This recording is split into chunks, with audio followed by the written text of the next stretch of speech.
के 27 खिलाफ थे, तो ऐसी विधायक महोदय की क्या मजबूरी आ गई थी कि 27 को गला घोट के, लोकतंत्र का गला घोट के उन्होंने राजकिरण चौधरी को क्यों चेयरमैन बनाया?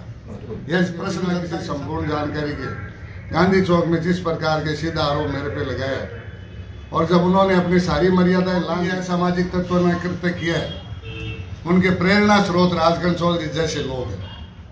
नमस्कार। सर्वप्रथम पधारे सभी पत्रकार बंधुओं का मैं स्वागत करता हूं। और जैसा भाई हंसराज जी ने बताया कि सर्व समाज के सभी पार्षद बुजुर्ग हमारे साथ विराजमान हैं और मजबूरन हमें आज प्रेस कॉन्फ्रेंस इसलिए करनी पड़ रही है कि जो शहर का माहौल जिस पिछले 5-4 रोज से चल रहा है, उसको देखते हुए मौन रहना भी गलत है। और मैंने चुनाव में भी एक बार बोला था और बार बार बोला था, लेकिन आज मुझे मजबूर कर दिया गया है कि मुझे कुछ बोलने के लिए मजबूर किया जा रहा है। मैंने ये कहा था कि मैं इस परिवार के साथ 30-35 साल से रहा हूँ और मैं इस परिवार के खिलाफ एक भी शब्द नहीं बोलूँगा, लेकिन जिस प्रकार के आरोप विधायक जी ने बिना सोचे समझे, बिना किसी संपूर्ण जानकारी के गांधी चौक में जिस प्रकार के सीधा आरोप मेरे पे लगाया और जब उन्होंने अपनी सारी मर्यादाएं लांघ दी, तो फिर मैं भी सभ्य शब्दों में, मैं कोई असभ्य शब्द यूज नहीं करूंगा, लेकिन बातों का खंडन करना मेरे लिए जरूरी है। सर्वप्रथम मैं जिनको मैंने हमेशा आदर्श माना, मेरे पिता से बढ़ के पिता तुल्य माना, पंडित भंवरलाल जी शर्मा की समाधि स्थल पे जो घटना हुई, उसकी तुरंत प्रभाव से चलते ही मैंने मेरे पेज पे निंदा की और तुरंत सीआई मदन जी बिश्नोई को मैंने कॉल करके कहा था कि सर ये बहुत निंदनीय घटना है, हमारे शहर के लिए एक धब्बा है, इसलिए तुरंत आप कार्रवाई कीजिए और जो भी इसमें मुलजिम निकले, चाहे वो किसी जाति पाति का, उसे तुरंत गिरफ्तार किया जाए। और सर्वप्रथम मैं पुलिस को भी एक धन्यवाद देना चाहता हूँ तो बड़ी सक्रियता दिखाते हुए पुलिस ने शहर के माहौल को नहीं बिगड़ने दिया और जल्दी जल्दी जो भी बच्चे या जो भी अपराधी थे उन सबको उन्होंने तुरंत अपने कब्जे में ले लिया। जब तक विधायक महोदय जयपुर से पधारे थे, तब तक उनका बॉडी लैंग्वेज और भाषा बहुत सभ्य और शालीन थी और उन्होंने आते ही जो धरना वरना था वो समाप्त किया। लेकिन दूसरे दिन जो ये कांड हुआ, जब मुलजिम गिरफ्तार हो चुके थे, उसके बावजूद बाजार बंद करके और गांधी चौक में मौन जुलूस निकाला गया और उस जुलूस में जिस प्रकार की भाषा का उपयोग विधायक जी ने किया, जिस जनता ने भी ताजा उनको चुना है और बड़े अरमानों के साथ चुना है, 5 साल की सेवा भाव करने के लिए चुना है, उनके द्वारा इस प्रकार के असभ्य शब्दों का प्रयोग जो किया गया, उसका मैं आपको पॉइंट वाइज खंडन करना चाहता हूँ। पहला, उन्होंने उस मीटिंग में ये कहा कि जो भी यह सामाजिक तत्वों ने कृत्य किया है, उनके प्रेरणा स्रोत राजकिरण चौधरी जैसे लोग हैं। मैं उनको ये बताना चाहता हूँ, सरदार सर की पूरी जनता जानती है कि मेरे आदर्श, मेरे प्रेरणा स्रोत सर्वप्रथम मेरे पिता मोहनलाल जी चौधरी और उसके बाद मेरे प्रेरणा स्रोत भंवरलाल जी शर्मा और मुझे राजनीति में प्रवेश करने के बाद मेरा प्रेरणा स्रोत अनिल जी शर्मा स्वयं थे। अगर राजकिरण चौधरी इस प्रकार का प्रेरणा स्रोत है तो ये एक सोचने का प्रश्न है और उन्होंने बिना सोचे समझे जो आरोप लगाया उसकी मैं बहुत कड़े शब्दों में भाई की तरह निंदा करता हूँ। और कोई ना कोई किसी न किसी का प्रेरणा स्रोत होता है। प्रेरणा स्रोत की जहाँ तक बात है, तो जब भंवरलाल जी प्रधान थे, पंडित जी, उस वक्त दौलत राम जी हमारे प्रेरणा स्रोत बने थे और उनकी बदौलत ही विधायक महोदय मोहनलाल जी शर्मा प्रथम बार विधायक बने और स्वर्गीय शीश राम जी ओड़ा, जिनका नाम लेना मैं जरूरी समझता हूँ कि जिनकी सरपरस्ती में विधायक महोदय ने बार बार टिकटें ली और चुनाव जीता। जिस समाज ने हमेशा भंवरलाल जी शर्मा का मान सम्मान किया, एक समाज विशेष का विधायक जी द्वारा इस प्रकार बड़े बाजार गांधी चौक में अपमानित करना या टारगेट करना उनके लिए शोभा नहीं देता। ली और चुनाव जीता। जिस समाज ने हमेशा भंवरलाल जी शर्मा का मान सम्मान किया, एक समाज विशेष का विधायक जी द्वारा इस प्रकार बड़े बाजार गांधी चौक में अपमानित करना या टारगेट करना उनके लिए शोभा नहीं देता। दूसरी बात मैं ये भी कहना चाहता हूँ कि उन्होंने एक आरोप ये लगाया कि सभापति ने अपने चैम्बर में अपने पिता मोहनलाल चौधरी की और मेरे पिता भंवरलाल जी शर्मा की फोटोएं हटा के फेंक दी। बड़ा शर्मनाक बयान था। उनको सारे तथ्यों की जानकारी करनी चाहिए थी।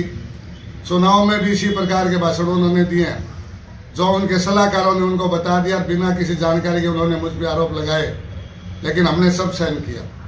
जहां मेरे पिता तुल्य भंवरलाल जी शर्मा की फोटो की बात आई है तो मैं बोलना बहुत ज़रूरी हो गया। मैं बताना चाहता हूं, भाई हंसराज जी ने सारा बता दिया कि जिस दिन मैंने शपथ ली, मेरे से पहले भाई श्रीमान जान मोहम्मद जी, श्रीमान प्रभाकर जी जोशी, मोहनलाल जी चौधरी और स्वयं अनिल जी शर्मा भी नगर पालिका के चेयरमैन रहे, लेकिन सर्वप्रथम मैंने मेरा आदर्श और प्रेरणा स्रोत मानते हुए मेरे चैम्बर में मैंने 3 फोटो लगाई, जो मेरे हर पार्षद के ध्यान में है और जिसका रिकॉर्ड नगर पालिका में मौजूद है। और उन फोटो में हमारे राष्ट्रपिता महात्मा गांधी की फोटो और मेरे प्रेरणा स्रोत आप मोहनलाल जी शर्मा की फोटो और राजस्थान के मुख्यमंत्री माननीय अशोक जी गहलोत की 3 फोटो हमने लगाई थी। और 9 तारीख को जब तक आचार संहिता की घोषणा आई, उस दिन तक वे सारी फोटोएं सह सम्मान मेरे चैम्बर में लगी हुई थी।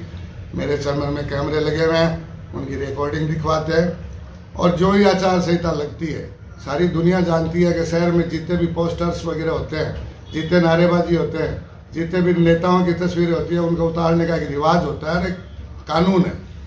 और नगर पालिका के अधिकारियों ने उसी कानून के अंतर्गत स्वर्गीय भंवरलाल जी शर्मा की और माननीय अशोक जी गहलोत की मूर्तियों को उतारकर सह सम्मान रखा गया। और मैं ये खंडन करना चाहता हूं कि मैंने मेरे पिता को जन्म देने वाले की फोटो भी मैंने नहीं लगाई थी। मैंने मेरा प्रेरणा स्रोत भंवरलाल जी शर्मा को माना और उनकी फोटो मैंने लगाई थी। इसलिए मेरे पिता की फोटो फेंकने का आरोप जो उन्होंने लगाया बिल्कुल गलत है। और मैं जो ये बता रहा हूँ, इसमें कैमरे चेक करवा के मैं पूरी रिकॉर्डिंग दे सकता हूँ। अगर इसमें कहीं झूठ निकलता है, आचार संहिता के बाद उन्होंने कहा कि आचार संहिता के बाद उन्होंने चुनाव के बाद उतार के फेंक दी। अगर मैं 9 तारीख से आचार संहिता लगने के बाद में नगर पालिका में भी मैंने कभी प्रवेश किया है तो मैं उसकी जिम्मेदारी लेने को तैयार हूँ। लेकिन बिना सिर पैर की बातें करके सरदार शहर की जनता में जो मैंने दिलों में जगह बनाई, उसको छवि खराब करने का प्रयास विधायक जी ने किया है, जो बिल्कुल निंदनीय है। तीसरी बात, उन्होंने ये कहा, बार बार चुनाव में कहा और उस मीटिंग में भी कहा, बताया कि मैंने इनको चेयरमैन बना दिया। विधायक जी से ये मैं पूछना चाहता हूं कि जिस वार्ड की जनता ने मेरे परिवार को 10 बार जिता के लगातार नगर पालिका में भेजा, और जब आप चेयरमैन बने थे तभी मेरे पिता मोहनलाल जी चौधरी के बोर्ड से चेयरमैन बने थे। मेरे पास में बैठे थे भाई बाले खां जी, जिनका एकमात्र वोट के कारण वो चेयरमैन बने थे। तो उस वक्त भी उन्होंने अपने पिता की फोटो नहीं लगाई, जबकि मैंने भंवरलाल जी शर्मा की फोटो लगाई। और मेरे को बनाने की जहां तक बात है, 7 दिन हम खाटू में रहे। मैं विधायक जी से ये भी प्रश्न करना चाहता हूं, आज तक मैंने नहीं किया, न मैं इस तय में जाना चाहता, लेकिन मेरे 32 साथियों में जब वो कह रहे हैं कि 27 खिलाफ थे, तो ऐसी विधायक महोदय की क्या मजबूरी आ गई थी कि 27 को गला घोट के, लोकतंत्र का गला घोट के उन्होंने राजकिरण चौधरी को क्यों चेयरमैन बनाया? ये प्रश्न जनता के सामने है। और विधायक महोदय में दम है तो ये खोल के दिखाएं कि इस मजबूरी की वजह से मैंने राजकिरण चौधरी को चेयरमैन बनाया।